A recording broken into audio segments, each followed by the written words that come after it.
Hey guys, welcome to the channel. I am Illumini and I'm here today to show you how to prepare your mix for mastering. So whenever you're trying to send a track off to a mastering engineer, essentially there's a few things you want to keep in mind, which is basically what we're going to go over right now, but um, the scenario can essentially lead up to something like you have prepared what you think is a song ready to be mastered. You send it off to your engineer. All of a sudden, your engineer gets back to you a few hours later, and he says, "Hey, I've gotten your track, but it's hyper compressed, or the track is in mono." Or something rather. He emails you back. It could take you another hour or two, or maybe more if you're at work, to get back to him with the properly bounced track. And it kind of just adds a lot of additional time onto what, could have been done a lot quicker. But we're going to go ahead and dive in. And essentially, this is sort of a checklist as to what you should do to prepare your mix to be sent off to the mastering engineer. Excuse me. Obviously, the first and probably the most obvious one is to make sure that you have a decent amount of headroom for your export, or for your whole mix whenever you're exporting, because if you have clipping or any sort of distortion, then that's going to only come through a lot clearer once your track is mastered. So the idea is to make sure you create enough headroom to where the loudest peaks of the song are not going to clip. Normally, they recommend 6 dB of headroom for your final pre-master. And I personally think you could get away with, even 3 or 2 as long as nothing is clipping. So I've intentionally raised the volume of this track, and this song is not actually my own. It's from a construction kit from a sample pack. I'm just using it for this specific instance. Anyways, we'll go ahead and have a listen, and we'll watch our peaks and see what they're hitting at.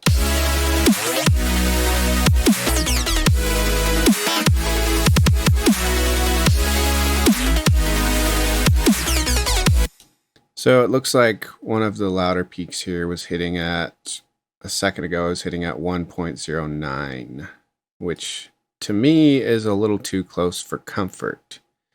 So there's a couple of different ways you could remedy this. You could essentially grab all the tracks and bring the gain down.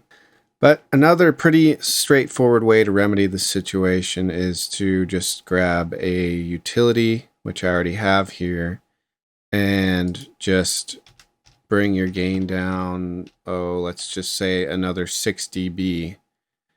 And that should give you more than enough headroom.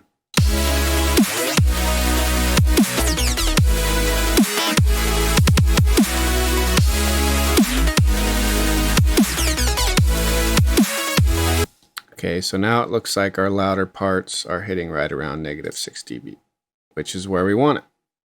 Okay, on to the next step. Another thing I've actually encountered when mastering somebody else's song is the track will get sent in mono. And usually this is just something simple, like maybe they were just flipping back and forth between mono to listen to their mix in mono and try to get better tonal balance or whatever it may be while it's in mono. And they go to export and it's still in mono, simply just because they forgot they were working on it in mono or something. But yeah, definitely do not send your song in mono. And there's different plugins you can use to check whether or not it's in mono. I personally am a fan of Isotope Insight, and we will just pull that up.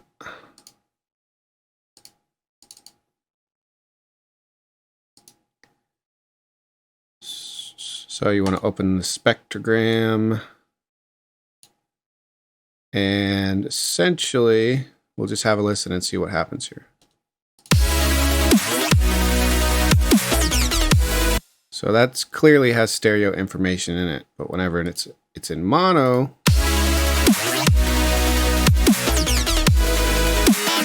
you can see it's aligned just straight down the middle.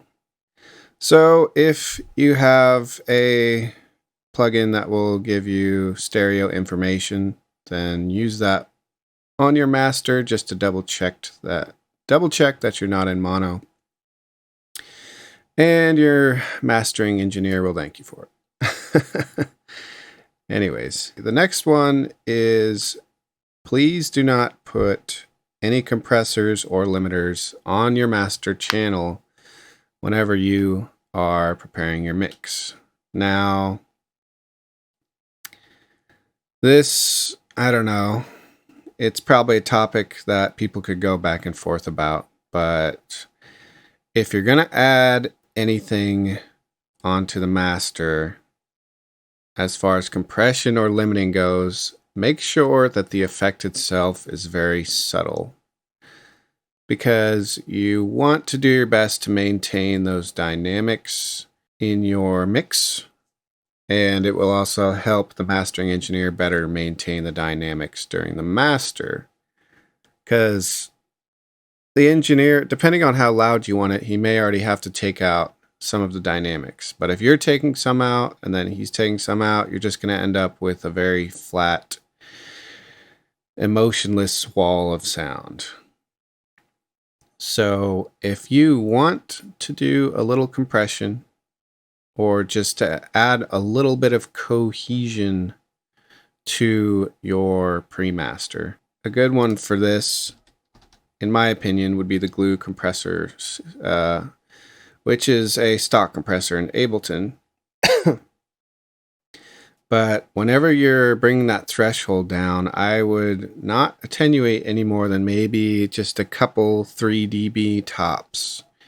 Because if you keep going, you're going to end up squishing your entire signal. And like I say, it's just going to end up being an emotionless, flat wall of sound. So if you can avoid it, don't even put one on here. Keep those dynamics going. But if you really want to try to add that cohesion, like I was saying, then you can go ahead, attenuate, anywhere between 1 and 3 decibels. But I would not go any farther than that.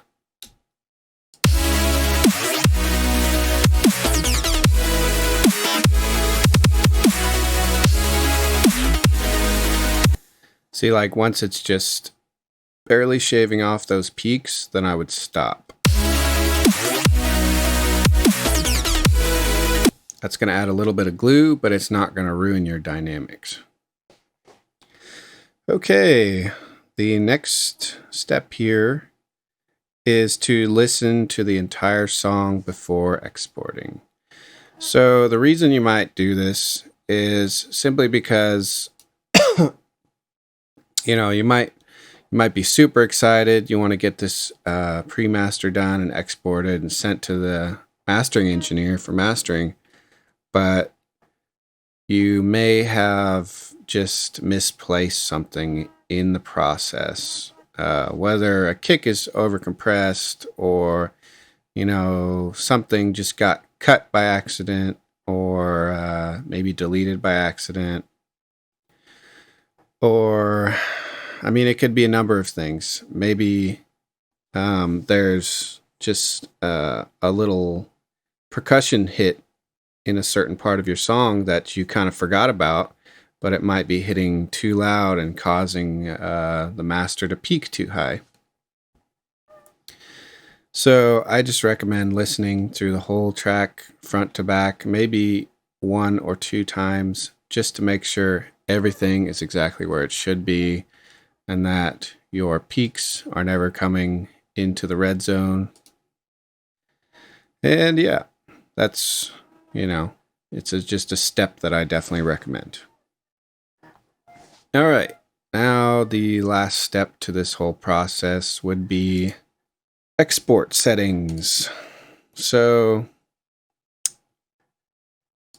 whenever you go to export, I personally recommend using WAV as your file type. You don't want to go any lower on the bit depth than 24. 24 is the minimum. If your DAW will export 32-bit floating point, then go ahead and go for that, because that's literally lossless quality. But 24-bit is fine, and it's basically the standard. And as far as the sample rate goes, you guys are going to want to stick with 44.1 kilohertz. I'm sure there's plenty of debate going around about whether or not to use higher sample rates, but personally, I have never noticed much of a difference. I don't know, maybe some people have like super ears or something crazy, but I personally find that 44.1 works really good. Anyways, that covers it all. I hope you guys learned something from this video, and if you enjoyed it, then please leave a like and hit that subscribe button, and I will definitely appreciate it, and hopefully keep these videos coming. Anyways, you guys have a good one.